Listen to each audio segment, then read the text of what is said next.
Excellent. Yes. That picture there is me coaching a young girls team in Phnom Penh, Cambodia last year. I think everybody should introduce themselves. Brett, first, please, you go ahead, then everybody else. Yeah. Yeah, okay, so it's great to see you all. I'm not, again, obviously familiar with what you would do normally in Pakistan, but when I'm doing workshop on Zoom, I do encourage people to have their video on so that I can see them, because Yes, it makes please, it easier. videos on, everyone. It does make it easier for me to engage with the people that are online. So if you can have your video on, that would be fantastic, because I want to see your faces, and because you get to see mine. So that's fair. If you're having any technical issues, someone's having trouble with their microphone, Mics. but that's okay. Yeah. I will just give you an opportunity to introduce yourselves. My name is Brett, and Brett White, obviously, and I live in Sydney at the moment. Have been involved in football for many, many years in player and coach development, and worked a lot with women's football and also with men's football. I still play myself, still play B-grade football here in Sydney, and I coach an under 21 boys men's team. And I do a lot of sports mindset coaching with both elite athletes here in Australia, but also have done a lot of work more recently in Cambodia, particularly working with young men and young women, particularly from poorer areas. And I have my, well, in Australia, we have C license, B license, and A license. And I have my coaching C license, which enables me to coach at professional level. If I wanted, I could continue to sort of go up to A license and coach the Australian team, but probably won't be able to do that. But yeah, I do enjoy football. As I said, I've been involved many, many years, and excited to just share with you some thoughts, particularly around mental toughness and the mindset in sport.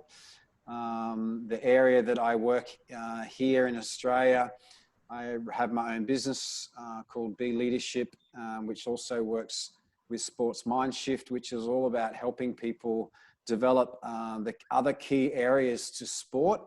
And I'll talk a little bit more about what they are as we go through the session. So I'm really excited to be here. I've never been to Pakistan before, but apparently I'm coming over there sometime to meet you all. That'll be good. But yeah, so it's really, I feel really privileged and really honored to be able to share with you some of my experience and insights, particularly around sports, the mind in sport, and developing mental toughness and resilience and growth mindset, that to me are really key components in coaching and developing as coaches and players. So I'd love to just quickly go around the room. If you can introduce yourself and just let me know if you're a football player, a football coach, a parent, or what your kind of role is. That would sort of help me as we move forward. So again, thanks for having me. Thank you for coming. It is my pleasure. Bless you. My name is Sadia Sheikh. I'm the founder of the first women football club in Pakistan. Plus, I'm C license. I retired last year from football because they said either you become a coach or you become a player. So I opted to become a coach because I wanted to train my team under my wings. So I said, and I'm also the AFC match commissioner training from Malaysia and different countries. And I teach in a school, and I have my own women football club. Wow. Professional women football club. And I was looked at a few of your videos, and I see that that you've won a few championships and Yes. had some very exciting opportunities, which is great over the We years. have been invited to Norway, China, and Turkey. Yeah, wow. Yeah. Next. Well, it's great to meet you, and thanks Same for here. inviting me. Thank you. Thank you. Next. I don't know who is next, but yeah. Yeah, I'll go next. Yeah. Thank you. So, my name is Rukhsar Rashid, and I'm an international footballer. I play for the Women Football Club also. I'm a captain of Miss Adia's team, and I have done AFCC licensed certified coach. I'm running my own football academy for grassroots level, and in the morning I work in a school, private school, as a sports coordinator. That's all. Thank you. Thanks. Great to meet you. Same here. Next. Can I go now? Yeah, yeah. Okay, my name is Ramsha, and I worked here as a PE coach at a school, and I have done my master's in health and physical education in the last year. Yeah, wow. So good to meet you. Thanks for being here. Next. Yes, same here. Thank you. Shall I go? Yeah. Okay, so my name is Ikra, and I was a player previously, and now I have been coaching different age groups, and I have been coaching different sports, basketball and football mainly, and apart from that, I am a master's in clinical psychology, and it's been 8 years I'm into this field. Yeah, wow. It's great to have you. Thank you. Thank you. Next. Assalamualaikum. My name is Ruzan Nawaz. I'm the player of Miss Sadia's team, Dia Women Football Club. I am a coach in the Learning Tree School also, and I am also coach of the South Youth Child and Life. Awesome. Thanks for being here. Next. May I? Yes, please. Thank you. Yes, this is Sada Fadnan here, and I'm a cricketer. I've played cricket a lot, but I love to learn all sports as I'm teaching different sports to different age groups since 11 years. Like I'm a PE teacher, and I learn sports.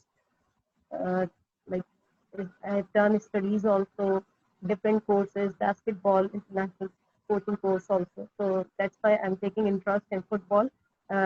Once I learn different drills from you, so I can teach easily to my students. Thank Excellent. you. So there's a couple of PE teachers. Yes. So teaching physical education, is that in what age student? Under 16. Oh, okay. Thank Under you. 16, starting from 8 to under 16. Okay. Age from 5 Awesome. to 16. Yeah. Yeah. Next, Miss Asia.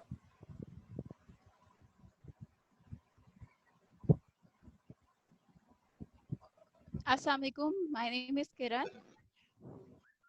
Hello. Assalamualaikum, sir. My name is Kiran, and I am a player and a football coach as well. Awesome. What position do you play on the field?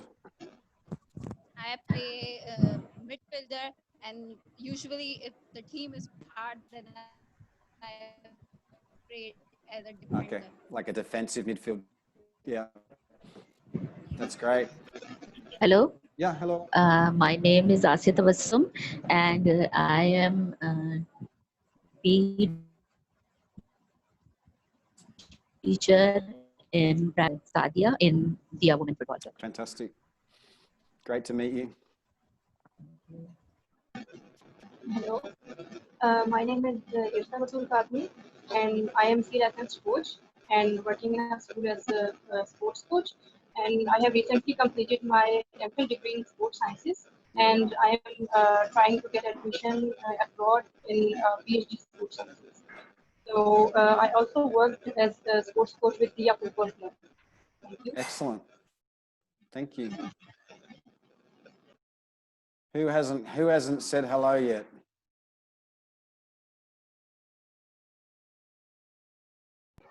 Bushra, I think Usha, you may go next. Okay, shall I go? Yes, please. Okay, I'm Bushra Mes, and I've done my master's in clinical psychology with some certifications in NLP and hypnotherapy. And I practiced in the same field as a researcher and a moderator. And I also worked with as a life skill trainer, and that's pretty much. And Yeah. I believe, I resonate with the belief like you have been teaching since, practicing since 20 years of mindfulness and all that. So Excellent. looking forward for your session. I'm sure some of the things that I talk about tonight you'll be familiar with. I also have done my accreditation as a life coach and NLP here in Australia as well. So I use a lot of those skills in helping young sports people understand the power of the mind in sport. So I'm sure you'll enjoy some of the things I share tonight. So it's great to meet you. So I truly believe in that. So that'll be great. Excellent. Is anyone else who has not introduced themselves?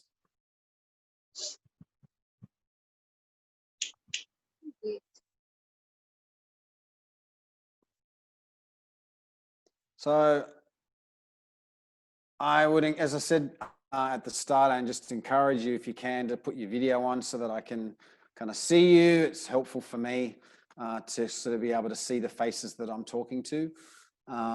So I'm just going to start, and I will stop at different times to allow you, if you have some questions that you want to ask.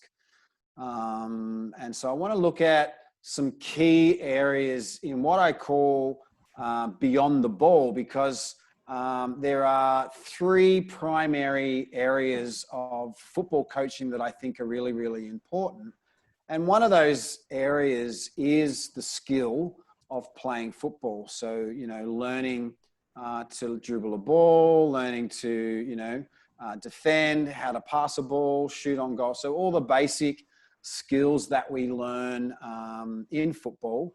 And so I have some slides that I will go through as we go. And so hopefully you can see these.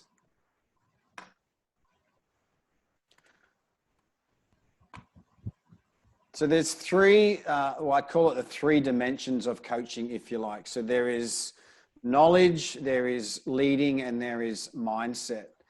And I want to talk to you tonight more about the leadership and mindset principles, because the knowledge principle is something that we can talk about a lot. And people, you know, they're like myself, I've got my FFAC license, where you learn a lot of the knowledge of the game. And if you like, you could break it down into these kind of three areas.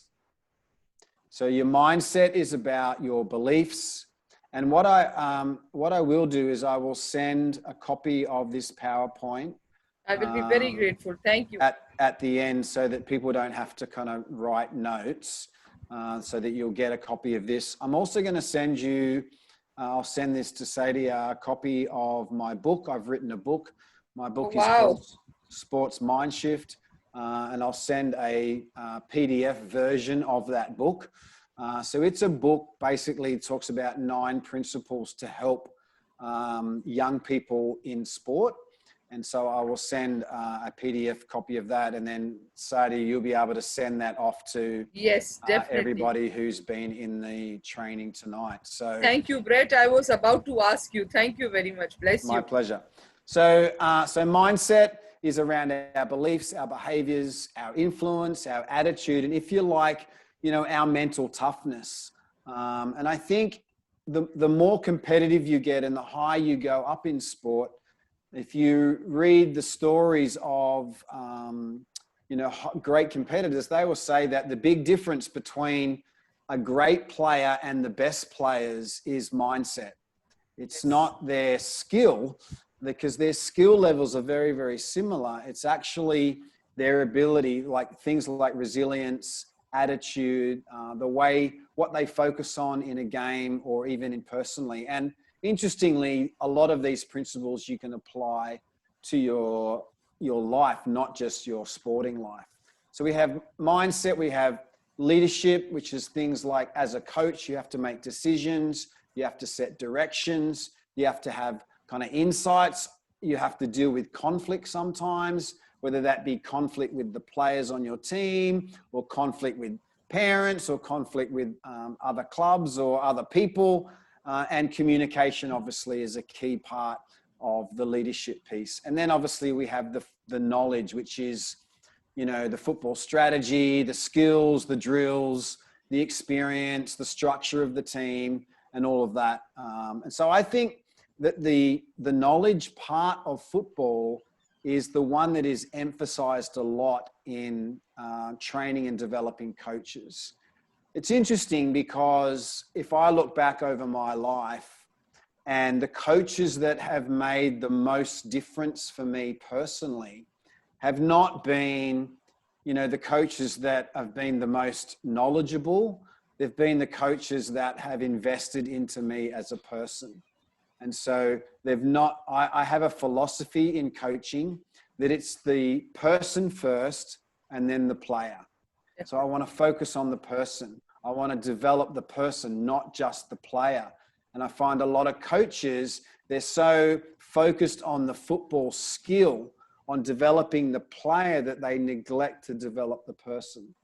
And I think it's really important, particularly when you're working in youth sports and as a coach or as a PE teacher, that we are focusing on the person, not just the player. Or another way of putting that would be, I believe that relationships are more important than results. Now, I love results. I'm a coach and I'm a player and I love to win.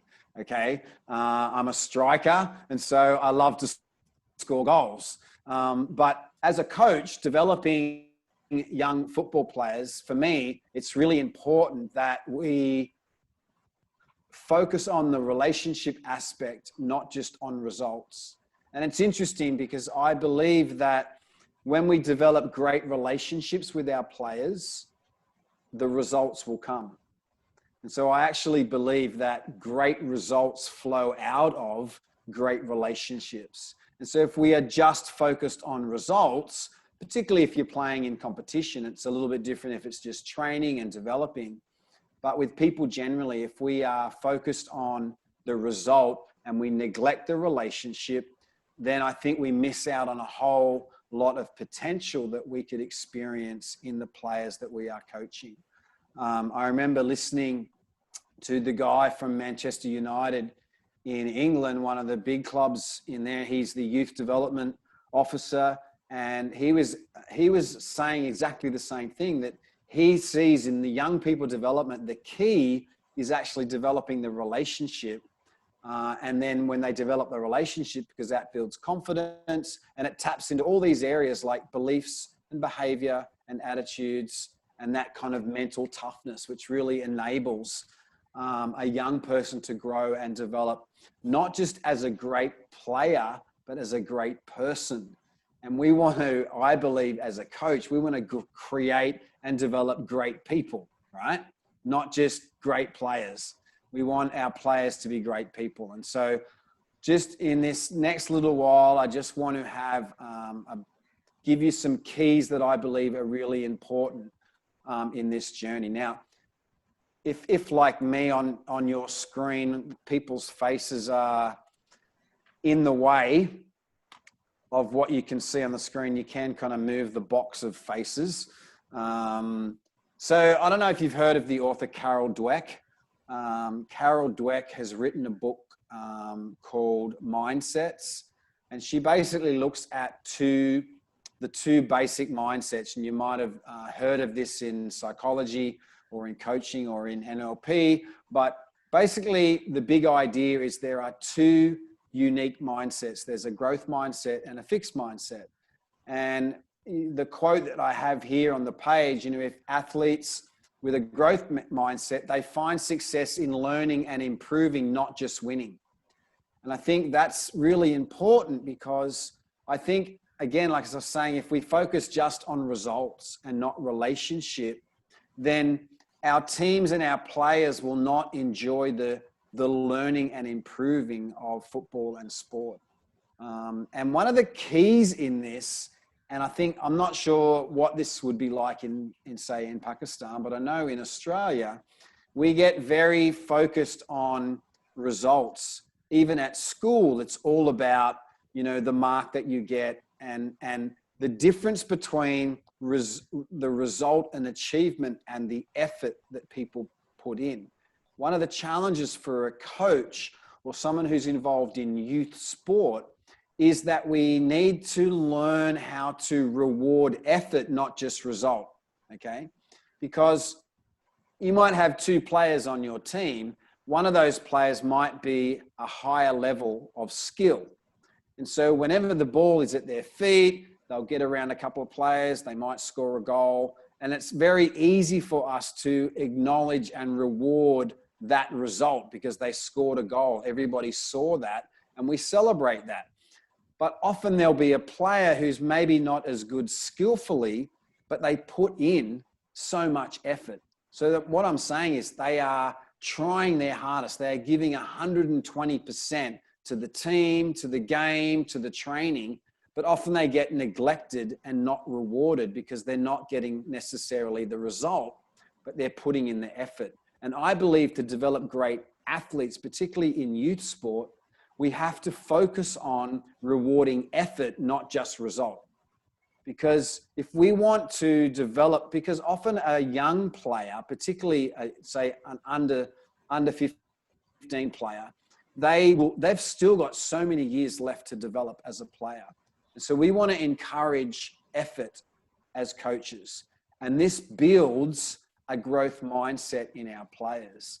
Now, you probably can't really see this because I find it difficult because our little picture's in the way. Whoop, go back. But if you look at the difference between a fixed and a growth mindset. So a fixed mindset, someone who grows and develops a fixed mindset, they avoid challenges, they ignore feedback, they feel that their talent is kind of fixed, that they can't actually develop. They put in less effort, they give up easily, they have this kind of idea that I'm a failure, and they feel threatened by other people being successful. And so therefore they kind of feel like I'm never really gonna improve. Now that's an overview of someone that has a fixed mindset. Now someone that has a growth mindset, they embrace challenges. They learn from feedback or someone who's being critical of them. And I don't know if you've experienced this in young people, but I know I certainly have. If you give critical feedback to some young people, it's like they get very offended and upset. They don't know how to receive that feedback because they think that basically they're a failure and that they're not good enough. That's because they have developed a fixed mindset. Now, again, the challenge for coaches is that probably around 65 to 75% of young people have a fixed mindset. It's just what they learn growing up. And so we have a challenge to try and help create change so that they can move from a fixed mindset and develop a growth mindset. Because if you want a player wants to be the best that they can be, they need a growth mindset. So they need to be able to embrace challenges. They need to be able to learn from feedback, even if it's critical. They need to realize that effort actually improves my performance. They need to keep trying and never give up. And they need to be persistent in the face of setbacks and know that they will learn from failure. Now, one of the things I teach my young players is that I don't believe that there is anything as failure. And so I would say to them, there's no such thing as failure, only feedback. And so that is a growth mindset principle. And if my young players can learn that if they make a mistake, it's not a failure, it's an opportunity to learn. It's very different because often what happens is they make a mistake and they think I'm a failure. I say, no such thing as failure. just feedback for growth. So what you need to learn to do is to look at your mistake, look at what you didn't do right, and say, what can I learn from that so that I can be better? And so, you know, over a period of time, this transition with our young players in particular, but not just our young players, this is the same for coaches. Because if we're coaching out of a fixed mindset, the way that we communicate and speak to our young people that we are coaching would be the same. Here's some questions. And again, I said I will email you this so that you can get these. These are sort of the coaching questions that we want to be asking our players or our students to help them develop a growth mindset. You know, so we're inviting them into a learning process.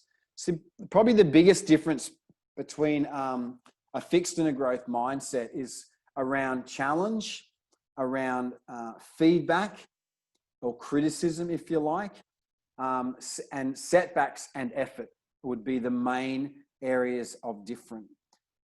Because someone with a fixed mindset is only going to enjoy sport or life, and this relates to all areas of life, if they're getting certain results. Whereas someone with a growth mindset enjoys the journey of learning, of improving, of putting in effort, of developing. And so as a coach, if we can learn some questions, or even as a player, to learn to ask ourselves these questions, it's really helpful in our development as players, as coaches, as teachers, as trainers. You know, what did you learn from today's performance? And so today I coach an under 21. I don't know whether they're men's or boys. They're somewhere in between. So under 21 men's team, and they're playing A grade here in Sydney. And we were down 1-0 at halftime. And so at halftime, I have that little window to have a little conversation with the players. And what I want to do in that time of helping the players understand what's going on is I want to ask growth mindset questions. I want to help my players understand and take ownership for what they need to do in the context of what is happening around them. And so we have a leadership team in the team. So there's 3 players, one of our forwards, striker, our central midfielder, and our central defender are our leadership team. And so I get them to input into the questions, and that's the questions I'm asking. You know, what did we learn from that first half that we need to change and develop in the second half? Now, we had a better second half. The game ended 1-1, so we didn't lose, but we didn't win. But my affirmation of the players after the game was around the effort that they put in developing and making that change themselves, because I want my players to be able to learn and adapt themselves, not just to be told what to do, okay? So I want them to be able to apply their learning, to look at how they're playing, what is the learning, what are the mistakes that we've made, how can we learn from that, how can we grow, and how can we become better. And there's a few other questions here around feedbacks. Because as I said before, you know, a fixed mindset believes that the talent that I have basically is what it is and it can't really grow and develop. And as a result, they don't really perform to their highest potential. And as a coach, we want to help our young players in particular be able to grow and develop. And they're not going to grow and develop to the full extent unless they can develop a growth mindset. And so some of the feedback comments to help develop a growth mindset, and I'm happy to send you one of the chapters in my book goes into the growth mindset in a lot more detail. And so you'll be able to learn a little bit more from reading that, which I think will be really helpful. But just learning, because the language of a coach, the language of a leader is really important in the development of other people. And so we need to learn language as a coach that actually helps build and promote that growth mindset. And I will send you some of this information. So there's a little bit of a snapshot, if you like, of the two different mindsets. So a growth mindset sees failure as an opportunity to grow, whereas a fixed mindset sees, failure is the limit of my abilities. And so one of the challenges that we have as coaches or leaders of young people in particularly is to help them redefine failure.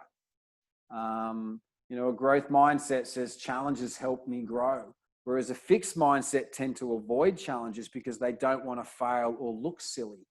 I want my players to take risks. And even as young players, as young as 6 or 8 or 10 years old, I want them to learn in the game, in training, and in life. I want them to learn to take risks that are going to help them grow. I don't want them to not try new things because they're afraid to fail. I want them to be able to. So I'm constantly encouraging, your effort and your attitude will determine your abilities and your growth. And so again, in my book, there's a chapter in my book on the growth mindset, and it will help you hopefully understand a little bit more about that. All right, so what I do, I want to close this. How do I do that? Stop share, bring everybody back. Does anyone have any questions about any of that? Have you heard of the growth mindset before? Do you have any questions or input or ideas that in your own journey that you might want to contribute in this context? I just wanted to add something. You said that people focus on winning. That is the truth over here. I think most of the people do that. But these coaches or PE teachers don't realize that if you focus too much on winning and keep making the players who can score playing and benching those who could not play well, afterwards it will leave a very bad psychological impact on their minds. So what I do is, like, I believe that every child is special. If for example, I do not look on their physical stature as well, that he's fat or he can't run, or what we try to work on them. If that child he might not be a very good midfielder, striker, or XYZ, but he might be a very good defender. So every child, and the first thing is to develop the human and then the player. Yes, that is very important. And people laugh on this. In my country, when I say this, usually people take it, they say, no. This is a psychology of a coach who is not a winning coach. I said, no, winning will come later. It will come. But if that child is not developed properly, I'm missing out on a lot of things. Yeah, and I would agree, which is why, I talk about the relationships is more important than results. And I believe that when you develop and build great relationships, then the results will come. Definitely. And I agree. I think, every player and every coach wants to win. It doesn't matter where I'm playing. I always, I'm competitive. I want to win. But if winning is what determines success, then unfortunately what happens is we develop an achievement-based culture. And if we don't win or don't succeed, then people feel like they're not good enough, or they're failures, or they don't have what it takes to be successful. The thing I encourage with my team that I coach here in Australia is, what I want more than anything is that when you walk off the field, that you feel like you have given 100% effort in that game. Whether we won, whether we lost, doesn't matter. But if you can walk off that field knowing that I have given 100%, I have tried my hardest, then that's all I could ever ask of a player. And I believe that when you develop that culture in your teams and in your clubs and with your students, that you develop a culture that focuses on, as you said, the person, not just the player. And that's how you will develop champions. I believe that champion players have been invested in as people. Definitely. Sir, can I share something? Sure. Sir, I have conducted research recently, and I found that we have two mindsets in sports. Usually, players have two mindsets in sports. One is those who are ego-oriented, and the second who are task-oriented. Those who are task-oriented, they basically focus on hard work, dedication, and they don't try to search short ways, or you can say that they are basically hardworking and they don't bother about winning. And the second one, they are ego oriented. They basically have ego and they need superiority. So they always focus on shortcuts. They don't want to get part in their training sessions, and they don't bother anything. So I think first of all, we should judge coach should judge the player's mindset, whether he is task or ego oriented. We should focus on we should focus on task orientation first, and then we can provide them some workshop or some training about ego orientation, so they can reduce this factor. Yeah. Okay. Yeah, that's interesting. Where was that research that you did? Where was that? Where did you get that research from? I'm just curious. Sir, I worked Edward Cartwright. He is basically a sports scientist, and he worked on it. And my base paper is about my topic is impact of achievement goals on cheating in high school sports. Yeah. Okay. Basically, achievement goals are based on ego and task orientation. So yeah, it's interesting because I think, you know, when we talk about, say, the fixed and the growth mindset, one of the things about having a fixed mindset is kind of similar to what you're saying, is that fixed mindset is very much about trying to prove myself to other people. It's about trying to get validation of other people. So it's all about what I do brings value to me. Whereas a growth mindset is not focused on, you know, trying to get people's validation to feed their ego. A growth mindset is all about learning and development. And so even someone that, if I'm working with someone who has a growth mindset, they're committed to learning and development. So they're much easier to work with because they're hungry to grow and develop. And they're prepared to, you know, put in the effort and to take challenges and to receive feedback.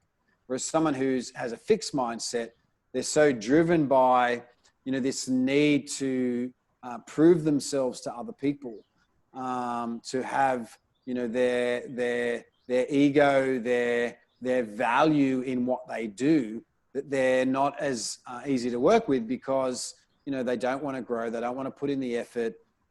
They don't value effort. They don't like feedback because they want you just to think that they're already good enough. And so I think there's a lot of similarities in what you're saying into what I'm talking about is in these two different unique mindsets.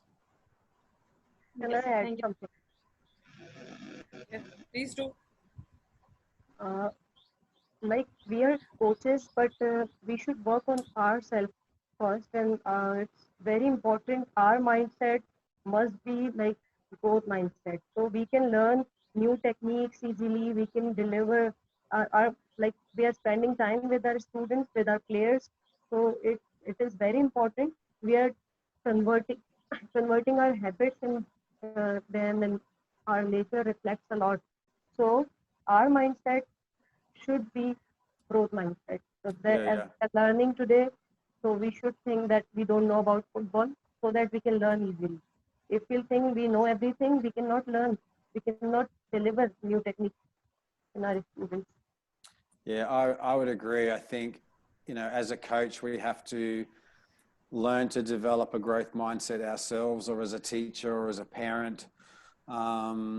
you know, I have 2 children, and I think when my children were smaller, it's very easy for a parent, particularly in our culture, I guess, is that we affirm the results. So if my daughter has an exam at school and she gets a really good mark, if she gets like an A in her exam, then we clap her and we champion her because, wow, you got an A, that's so good, you know, you're a champion, well done. So we're focused on the result. Whereas if my son does an exam and he only gets a C, we're kind of like, oh, okay, you know, we're not so excited, we're not, you know, celebrating as much. But what we don't realize maybe is that, you know, for my son to get a C in that subject, he's worked really hard. He's put in effort after effort and studied really hard. Whereas my daughter, you know, for that subject, she didn't even study. She didn't have to work hard to get an A because for her, it's easy. And so again, as parents or as teachers or as coaches, when we only reward the result, we devalue the effort and we actually stop students and players from growing and developing to be all that they can be. And so I am very strong as a coach in affirming and rewarding and highlighting the effort of players, not just the results of players. Because every player's got a star. You know, the superstar player that will always score a goal, was a really good defender, and they're always getting, you know, the Ronaldos or, you know, those players that are always getting they're getting noticed, they're getting their rewards, if you like. But the only reason they're successful is because the effort of the rest of the team. Because there's 11 players on a team. And so, you know, I'm very strong in going, you know, that central midfielder or the left winger or the wing back who played his heart out, that gave 120%, that never gave up, that defended, you know, with everything he had. He didn't score a goal and he didn't make that amazing pass and he didn't score that free kick, but his effort was exemplary. And I want to make sure I reward that just as much as I reward the person who scores the goal and becomes the hero. Definitely. Very well said, sir. So can I say something? Yes, please.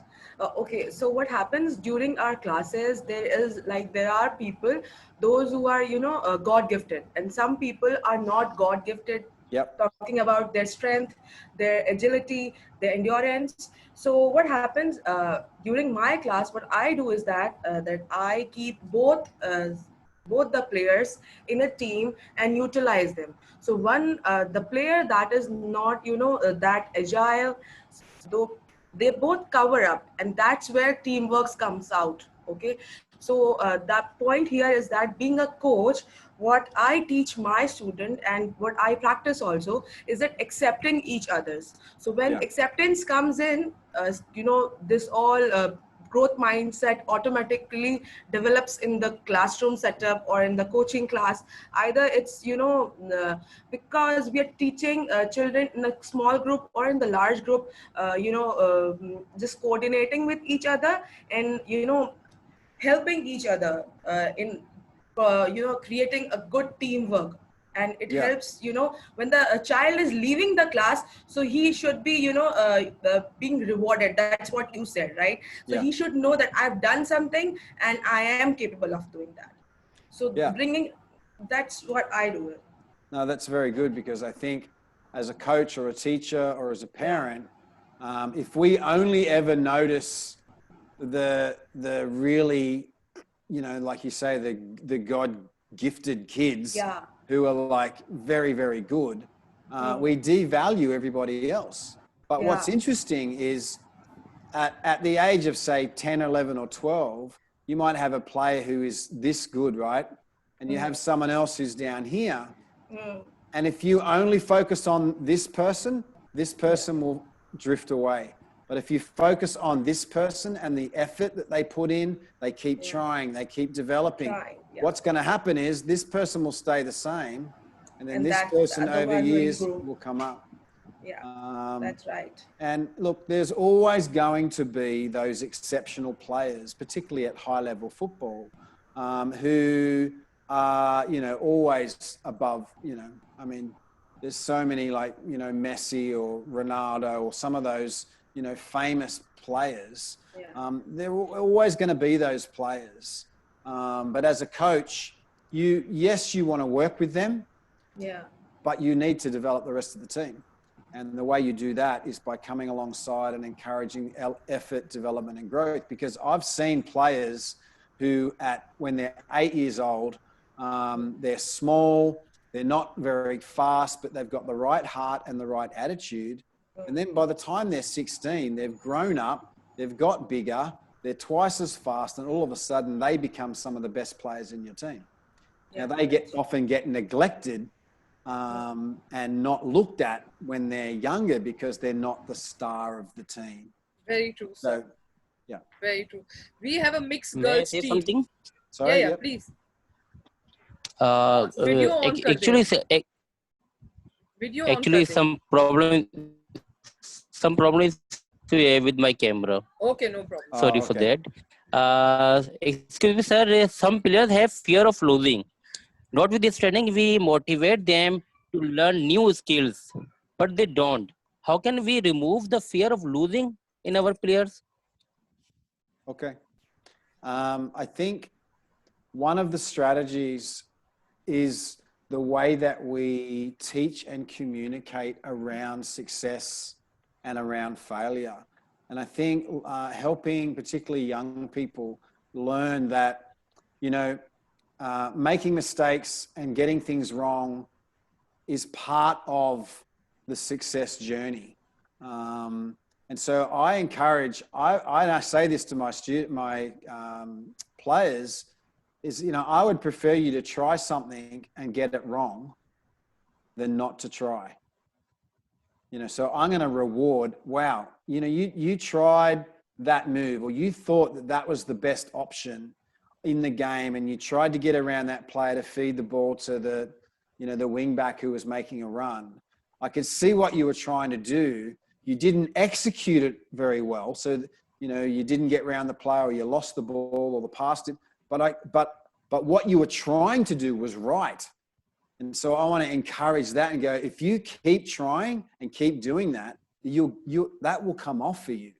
And so again, it's as coaches is actually acknowledging when people creating a culture where it's actually okay to fail, where it's actually okay to try something and not get it right. And so I think as coaches, we are the ones, or teachers or parents, we're the ones that actually develop that culture. We're the ones that set the bar on that culture.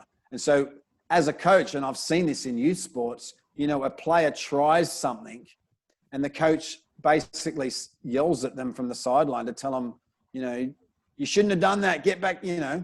Instead of actually encouraging the effort, they are highlighting the failure. And if you do that with a young person enough, they will stop trying. You know, so it's really important that we are encouraging our young people to have a go, to try, because no successful football player in any league is successful because they didn't try and make mistakes.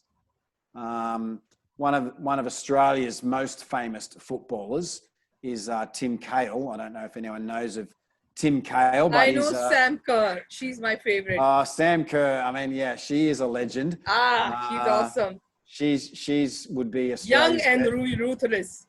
She's Australia's best female footballer by a long way. She is phenomenal. She just scored some amazing goals. Yes, but Timmy Cahill is kind of like the Sam Kerr, but in men's football.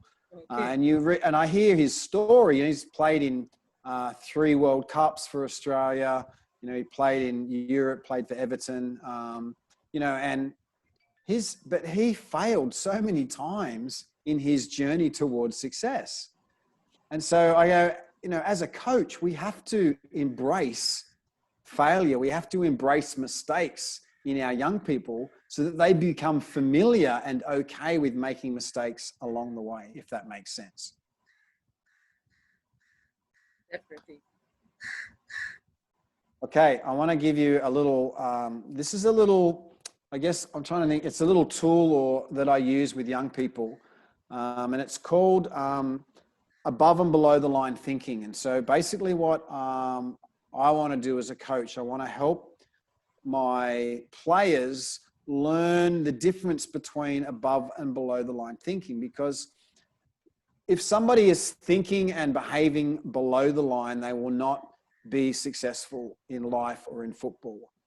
Now, I believe, well, I know in my culture in Australia, below the line thinking and behaving is much easier and much more normalized in our culture. And I'll just give you a little bit of understanding around the difference. Okay, so a below the line thinking is basically, if you like, these three particular, I use the acronym BED, so BED helps me remember it.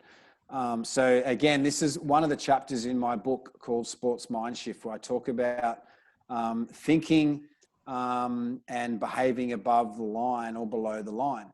So when we coach below the line, we make poorer decisions, judgments, and choices. We react badly to conflict. We respond unhealthily to challenges. We can slowly become entrenched in this kind of downward spiral of dysfunctional behavior. Below the line thinking and coaching is at times easier and it takes less effort, but it's not going to give you the best outcomes as a person, as a coach, or as a team. Now, as I said to you before, I know in my culture here in Australia, it's very normal for people to blame other people for their mistakes or their behavior or their outcomes or their choices. And so, you know, they want to blame their teacher, their coach, the referee. They want to blame the other players. They'll make excuses for their behavior, or they'll simply kind of be in this place of denial where they're not accepting responsibility for their behavior, their actions, their choices, their attitude, their decisions, and their outcomes. Now, below the line, which is the blame, excuses, and denial, is very common in our culture. And as I say, I worked quite a bit in Cambodia and done some work in Singapore as well. It's very common there as well. I find in young people, you know, if they do something wrong and you ask them about it, a lot of the time their response is to blame someone else. You know, oh, it's so-and-so's fault, or so-and-so made me do it, or, you know, they can blame the circumstances, they can blame other people, they can blame their environment, or they can just make excuses.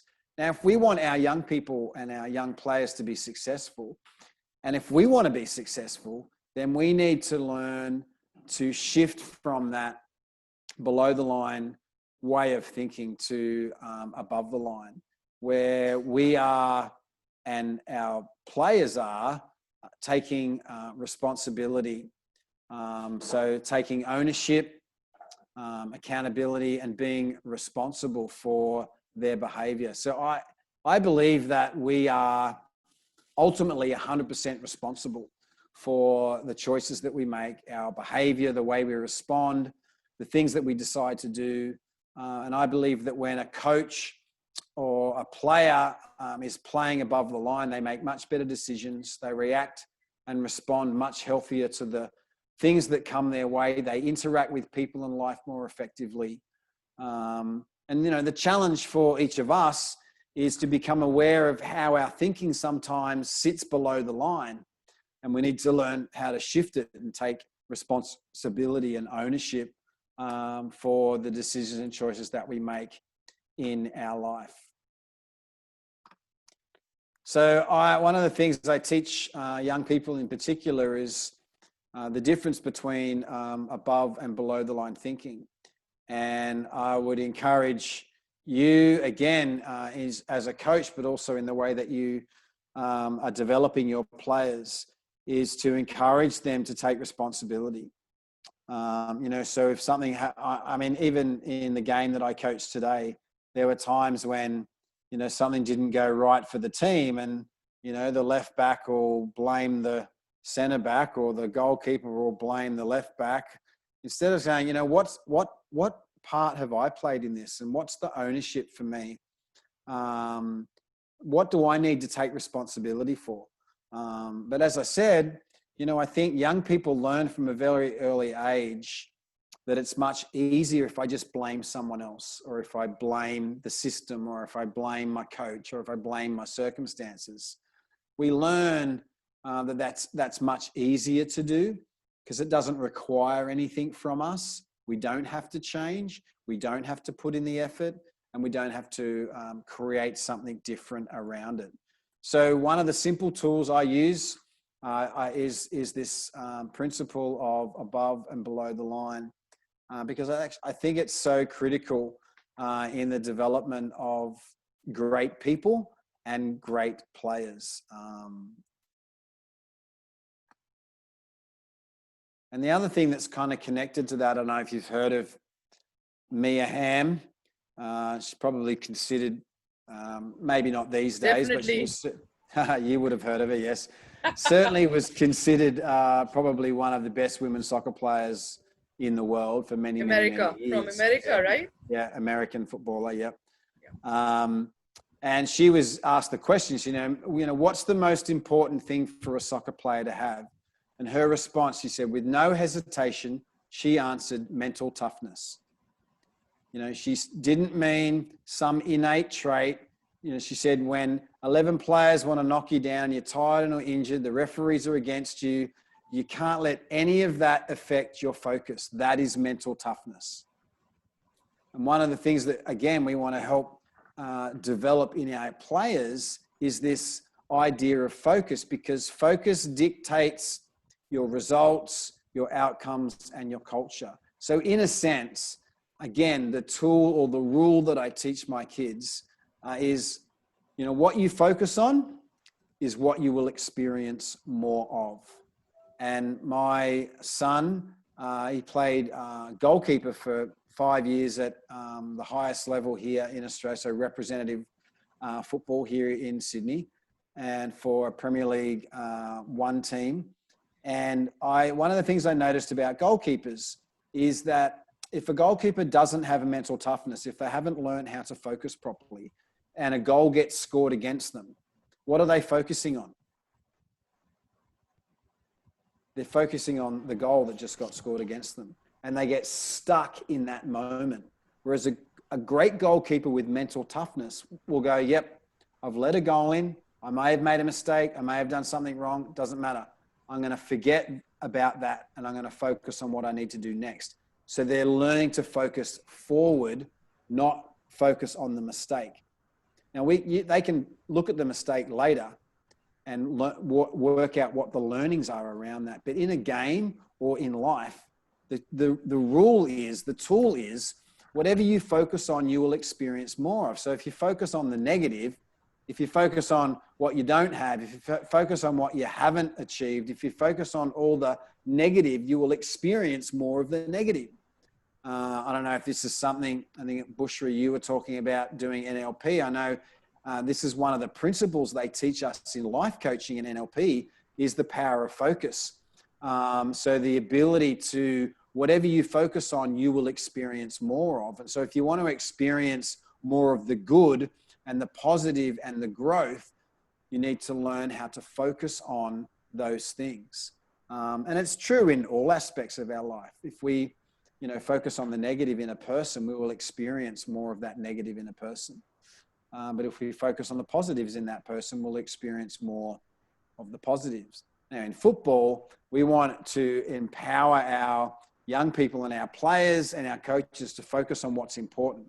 So this is what I was saying before. If our focus is on the result, and that's all we're focused on, we're missing the focus that we need to have on the player, on the individual, on the team, on the effort.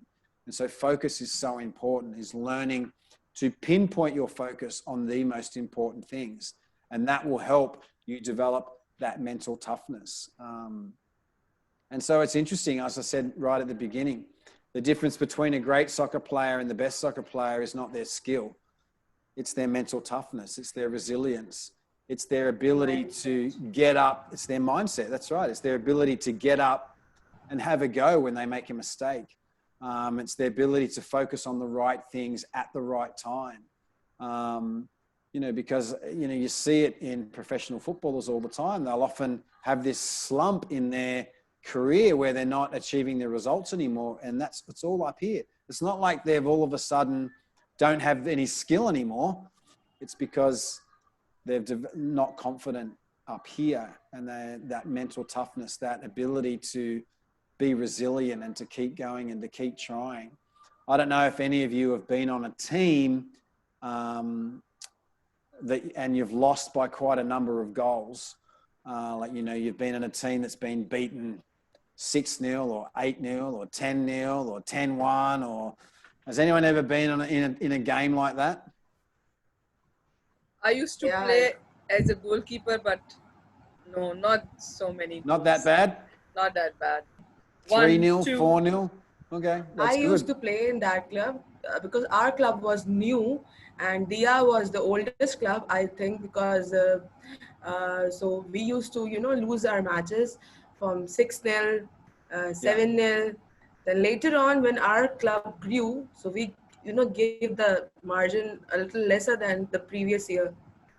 Yeah, and I think this is the thing, because if you're in a team that's, say, losing even 2-0 or 3-0 or 4-0, if you're in a team that's losing 8-0, how do you keep a mentally positive attitude when you're losing 6-0 in a game? Talking about my personal experience, I think that it's the coach's vibes that goes into the players. Because if the coaches, when the coach is standing and saying, go here, go there and do, so the energy directly goes to the kids, and they do as the coach is feeling. Because the coach is, what I say is the player who's not playing, but he's feeling the same thing. That the kids are doing it, and the kids what they are experiencing in the match. So I think if the coach is calm, if the coach is composed, and he knows that it's not the last thing, they're gonna win when they play, when they'll change the mindset, when they'll practice more, when they'll practice the skills, the new skills.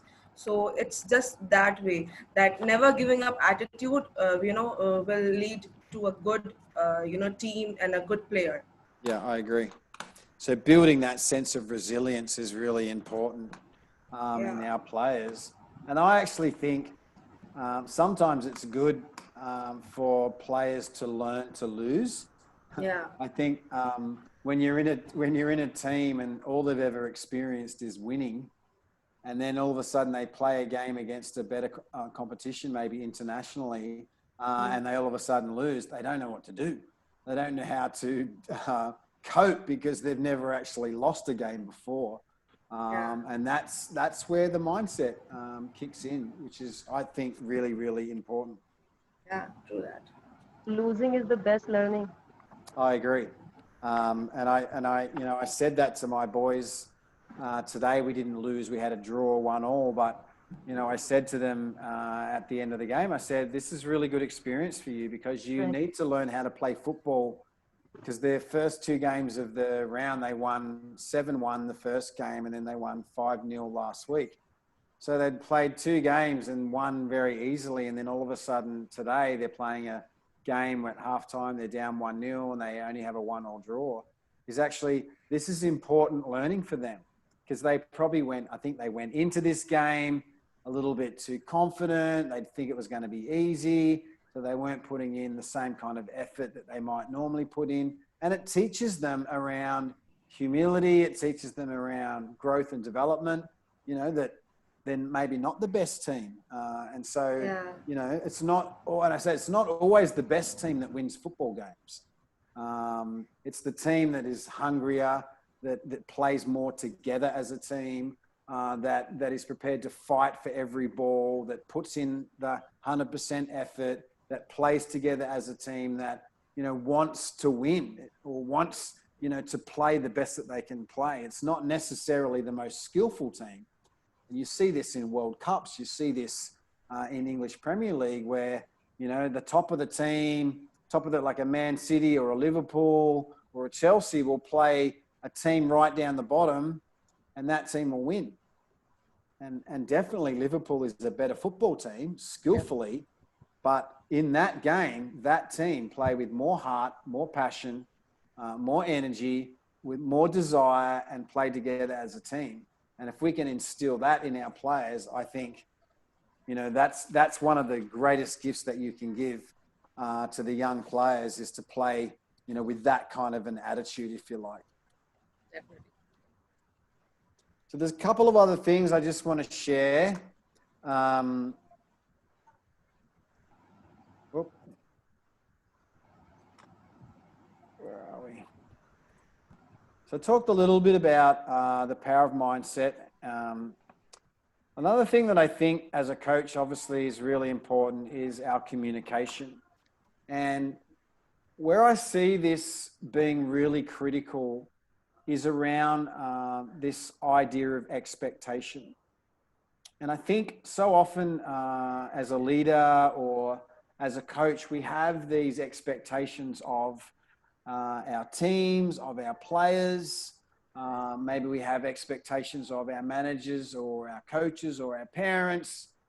And if those expectations are unmet, then what happens is it leads to us feeling quite disappointed or frustrated or even angry because we didn't, the people didn't live up to our expectations, if you like. I think one of the important things in coaching, and even at a young level with, you know, I coached under 6s right through to under 12s for many years. And even with that age group, is being really clear as a coach around expectations. Because if I have expectations of my players and they're what I would call invalid expectations, and I'll explain kind of what that means, then I will always just have this feeling of disappointment, frustrated. And it's the same. My players, particularly the more senior players, are going to have expectations of the coach. They're going to have expectations of each other. And so one of the, you know, I guess one of the fundamental things that I will do with my players or in a team is actually have a conversation with them around expectations. Because I think there are a lot of, you know, it's interesting when you think what makes an expectation valued? What shifts an expectation from being invalid to valid? And there's 3 things, if you like, that help create that shift. So an invalid expectation, which is quite disempowering, is an expectation that has not been communicated effectively. It's vague and unclear, and that there's no agreement. And a valid expectation is an expectation that's been communicated, it's been clarified, and there's been agreement around the expectation. Now, I find in sport and in teams as a coach that often this doesn't happen in a team. And so a coach has expectations of players, and that could be even simple things like, you know, training starts at 7 o'clock. So I expect my players to be at training at 6:45 so that they can get ready, get their boots on, so they're ready to go so we can start as a team at 7 o'clock. Now that might be my expectation, but if I don't communicate that, if I just say training starts at 7, then my team turns up at 7, 5 past, they get organized, they get ready, and we don't really start training until 20 past 7. I get frustrated because I feel like the team's late, they're not, you know, but if I haven't communicated it and made it clear and got agreement with my players, so I go, you know, training starts at 7 o'clock. So that's, I've communicated my expectation. I then need to clarify it. So what I mean by that is I need the team to be here 10, 15 minutes before 7 so that they can get their boots on, so they can get themselves organized, so that as a team, we are all ready to start training at 7 o'clock. And then I'll get agreement. Is that okay? Do you agree that that is fair? And the team goes, yep, we're on board.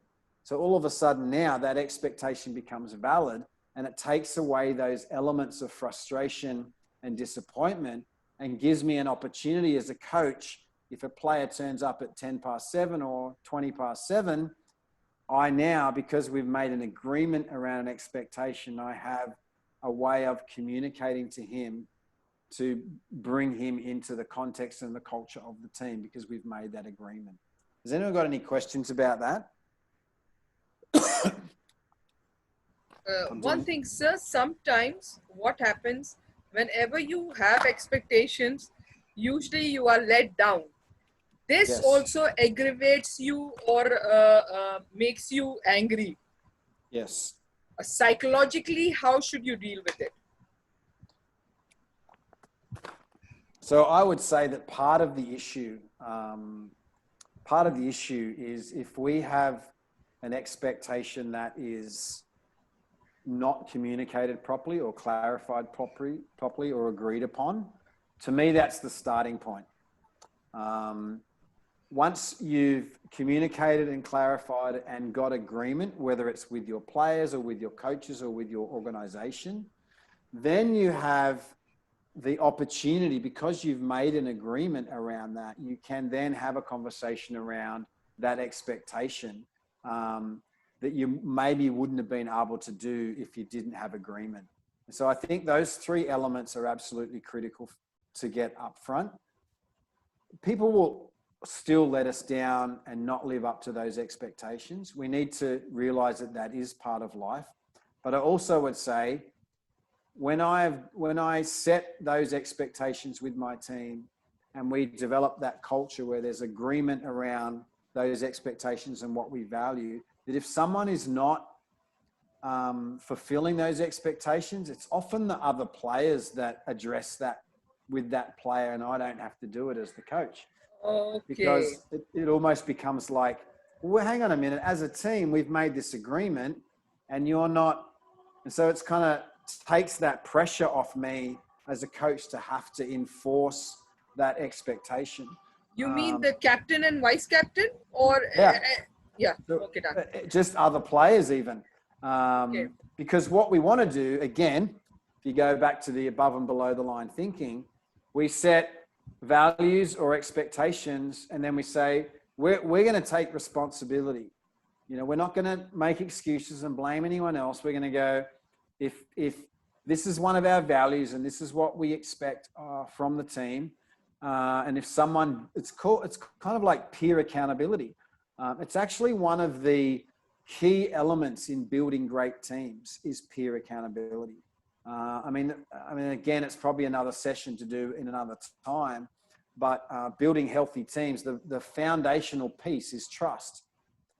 So building trust in your team then enables you to have that level of peer accountability in your team, which is where if a player keeps turning up late or if a player's not doing what's expected, then the other players will go, hang on a minute, this is what we agreed on as a team. Here are our values. So often what I will do is I will get the team together. I will never isolate a player in front of everybody else. So I will never, like, if I was going to discipline a player or if I was going to speak, I would never do that in front of the team. If I wanted to speak to them, I would do that more like as a one-on-one. Can I have a talk to you about, you know, you're turning up late to training every week? Or, you know, can I have a talk to you that you don't follow the ball back, or you don't, in transition, you don't go back to your position. You're not moving fast enough, or you're being lazy, or whatever it is. One-on-one meeting. Yeah, You I will would do it always one-on-one. I always do that one-on-one. Yes. But I'll often address the issue with the team. So I won't point out the player, but what I will say is I go, look, one of the things that we agreed on as a team that's really important is we want to grow, we want to develop, we want to be the best that we can be, is that we turn up to training on time. So I just want to encourage you to encourage each other. That's really important. I wouldn't isolate a player, but I would address it as a general conversation in the team, if that makes sense. Thank you. Same as performance. If there's a player that's not trying, you know, they're not doubling back, they're not holding their position, they're losing shape, then again, I would talk about that with the team. One of the things that we talked about is that when we defend, we compress. And so we want to bring our outside backs in closer to the middle.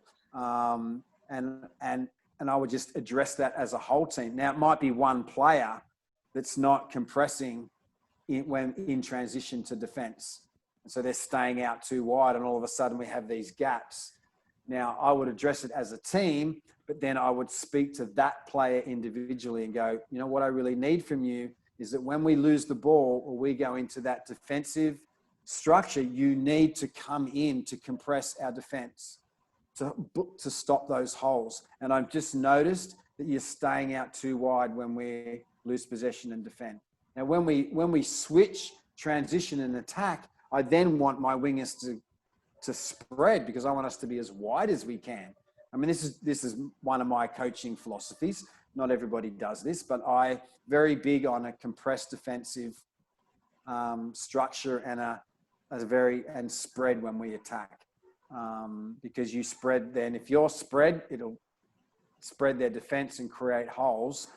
But when you compress defensively, you block out all those spaces where their attacking players can move and run. So again, I would address the overall football problem with the team without pinpointing that on a player, but then I would have that conversation with the player one-on-one, because I don't want to embarrass them.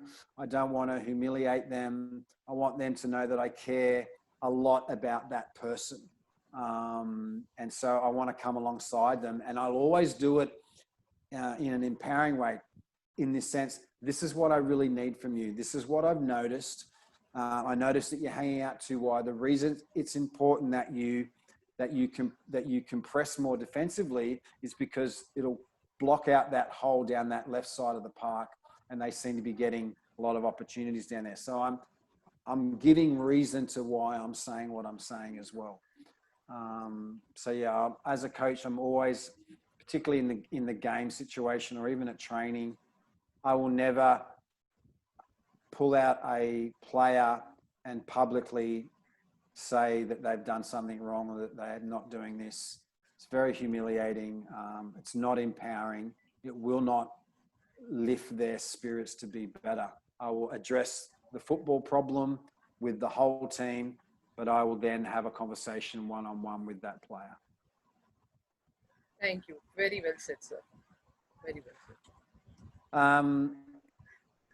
So the last little thing I was just going to share is about, it's kind of, I guess it's connected to that. It's about building rapport and respect. There's some girls I was coaching in Cambodia last year. So I don't know if you know what these, like rapport is kind of like friendship, you know, people like you, I think, and respect is kind of like, you know, that your players actually respect you as a person or respect you as a coach or as a person. And I think I've met a lot of coaches who are really good at either building rapport or they're really good at building respect. But I think one of the challenges as a coach is we need to build both. There are some coaches that they just want to be everybody's best friend.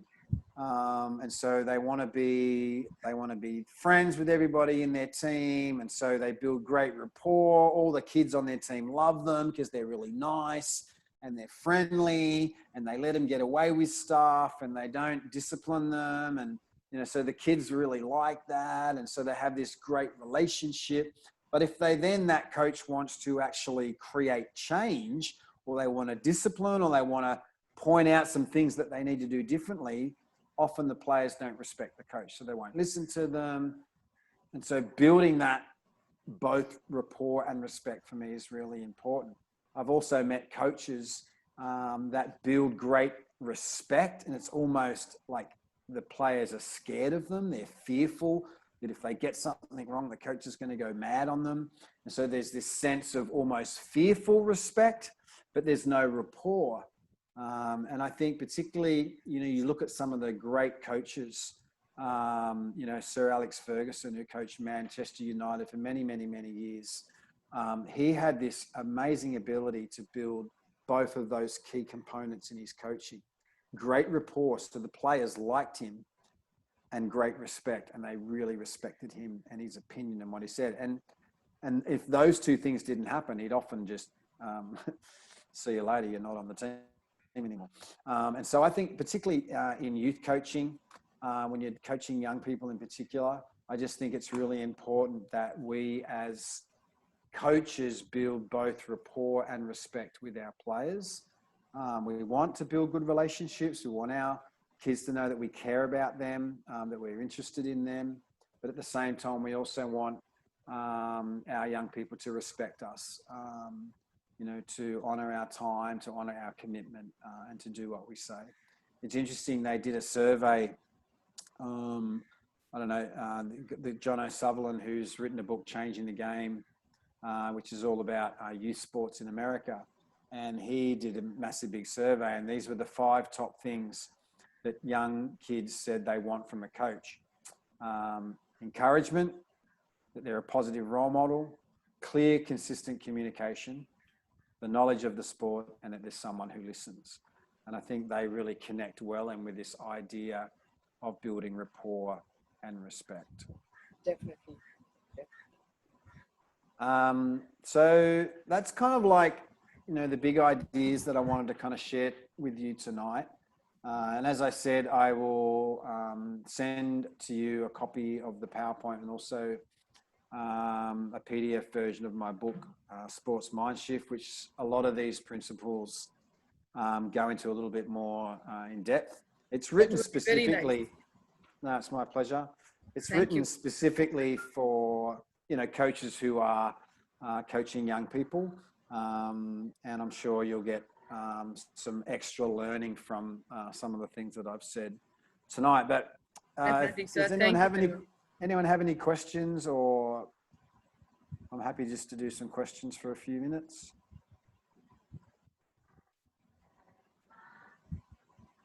No? Sir, I have this thing that a coach is also a parent. Yeah, I think particularly in youth sports. Yes, especially in till under 16, it plays a very important part, because if you do not take care of them like a parent, you won't make them open up, because for their parents and being women, this is we have this thing that we can they usually look at us like the mothers or elder sisters. If you create such an understanding with your players, then not only the team becomes good, it becomes they become good leaders as well. What do you think? Yeah, absolutely. I would agree, because I think if you look at the young, you know, if you've done work around like child development, and, you know, one of the key factors in the development of children are the key influences in a child's life. And obviously parents are key influences, but often the coach is just as a key influence as a parent. Yes. And so again, you know, taking that responsibility, which is why I guess my focus is on the relationship, not result, is on the person, not the player, because I am going to have an influence on the future of this young person's life. And if I don't take that seriously, where I want to make sure that my influence is positive, that it's empowering, that it's reinforcing, and that it helps that young person to become the best that they can be, to experience the best that they can be. I want to take that responsibility serious, because I am one of the key influences in that young person's life. As you say, particularly between that kind of 8 and 15, 16-year-old, they are looking at their coach as a role model. They are looking at their coach as an influencer and as a leader. And, you know, it's a big responsibility, because often the way that we treat or engage ourselves in the lives of these young people will have massive impacts on their future as well. Sometimes heroes as well. Yeah, absolutely. Definitely. And sometimes that's hard, because sometimes we have to be, you know, hard on these kids. You know, we have to tell them some of the things that we see in their behavior or in their attitude that's not good for them, that's not good for the team, that's not good for their future. And that can be hard, which is why I think, you know, the rapport and respect thing is really important, because you need both to be able to have that level of influence in a young person's life. I want to ask a question. Yes, please. Can I ask? Okay. Should we train our players to learn losing, as it's give us learning also? Because if they learn how to lose, I think then they can play good play. Yeah, So what can you say? I would agree with you, because I think if a team doesn't know how to lose, they don't know how to change, they don't know how to grow and do things differently. And it's not like you would coach a team to lose, but I do think sometimes this can be difficult if you have a team that's just really, really good at the top of their league, and they're not getting, they're not experiencing, what it's like to come up against a tough opponent or to be beaten. Then actually they're not becoming resilient. It's like, trees become resilient because of the wind and the storm. And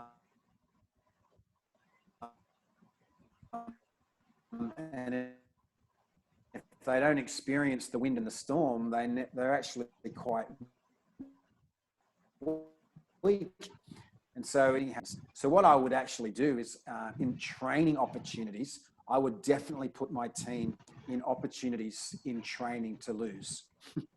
And so whether that's, stacking the teams, or you put, say, two of your best players with some younger people against a stronger team, and all of a sudden they're going, I'm not enjoying this because we're not winning. I said, yes, but this is actually about you building resilience. It's actually about you learning, how do I respond when I lose? Because that says a lot about who I am. So yeah, it's an interesting one.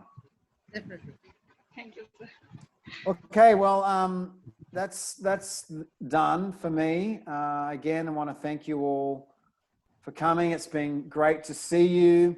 I'm still amazed that I am in Sydney and you're in Pakistan, and we're having this conversation about football. And it's very exciting, and maybe one day I'll come and visit your teams and say hello. Inshallah. That would be pretty cool. Inshallah, we look forward to see you. So yeah, I'll send to you, Sadia, the Yes, sir. PowerPoint and the book, and then you can forward it on to everybody else. Definitely. I'm happy for you to forward my email as well if people have any questions or they'd like to know more about anything that I've spoken about tonight. More than happy to have more conversations with you, and happy to connect with you in other ways in the future. I would request you one thing. I would like my under 16 and under 12 team, and I would like to invite you to give them a pep talk. And yeah, I will ask you whenever you are free. It will be. I will be very, very grateful, because such pep talks really do matter to these young minds. Thank you, sir. Yeah, no, I would Yeah, be it motivates them. privileged. Thank you, sir. Thank you very much. Okay, so thank you, everybody. Thank you. It's been great to meet you and see you, and I'll just stay online for a couple of minutes, Sadia, until you can probably finish the recording. Yes. Thank you, sir. And that will Thank you. it will get saved to me, and then I will send that to you as well. Okay, bye-bye. Okay, bye-bye, everybody. Thank you, sir. Thank you. Bye. Bye-bye. Thank you, sir, for your Thank precious you. time. Great session. Thank you so much.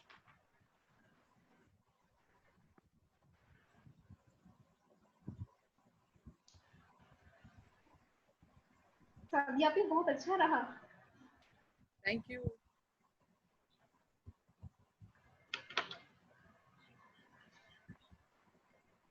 So I will send you an email tomorrow with all those documents. Answer. And yeah, feel free to share them with anyone. I'm happy to. No, I will.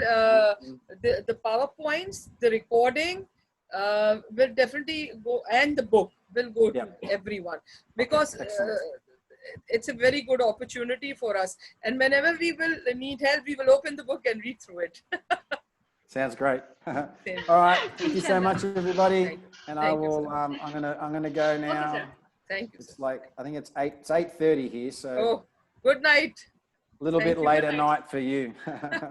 All right. Yes, sir. Take care, everybody. Thank Thank you. you, sir. Allah Hafiz. Bye bye.